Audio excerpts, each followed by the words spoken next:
High views. Modi PM అయిన తర్వాత మన ఇస్రోకి అండి ఎనలేనటువంటి వేలో వారికి హెల్ప్ చేస్తున్నారా అంటే హెల్ప్ అని నేను కోఆపరేషన్ అంట.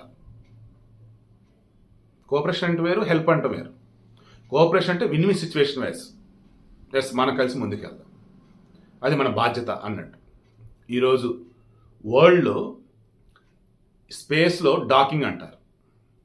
అంటే ఈ రెండు శాటిలైట్స్, ఇది ఒక శాటిలైట్, ఇది ఒక శాటిలైట్, రెండు ఇలా కలవటం, ఇంటర్నేషనల్ స్పేస్ స్టేషన్ పైన నిర్మించాలి అన్న, అండ్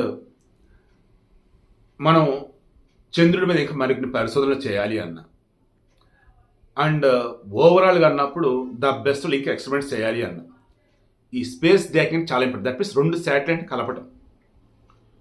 ఫర్ ఎగ్జాంపుల్ రైలు బోగిలోనే సేమ్ ఇంకా అదే, రైలు ఇంజిన్కి మిగతా రైలు బోగీలు తగిలించడం, రైలు ఇంజిన్కి ఇంకో రైలు ఇంజిన్ తగిలించడం.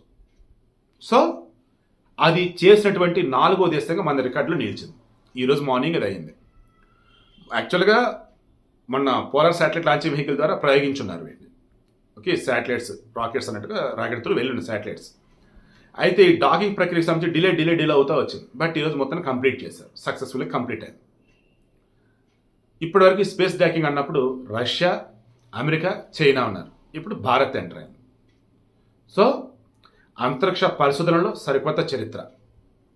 స్పేస్ డాకింగ్ చేయటం ద్వారా రాను రోజుల్లో ఎన్నో అద్భుతాలు మనం చేయొచ్చు త్రూ శాటిలైట్స్. టెక్నాలజీని ఇంకా ఎక్స్ట్రాడినరీలో మనం ఉపయోగించవచ్చు. సో హ్యాట్స్ ఆఫ్ టు మన ఇస్రో అండ్ మన సైంటిస్టులు.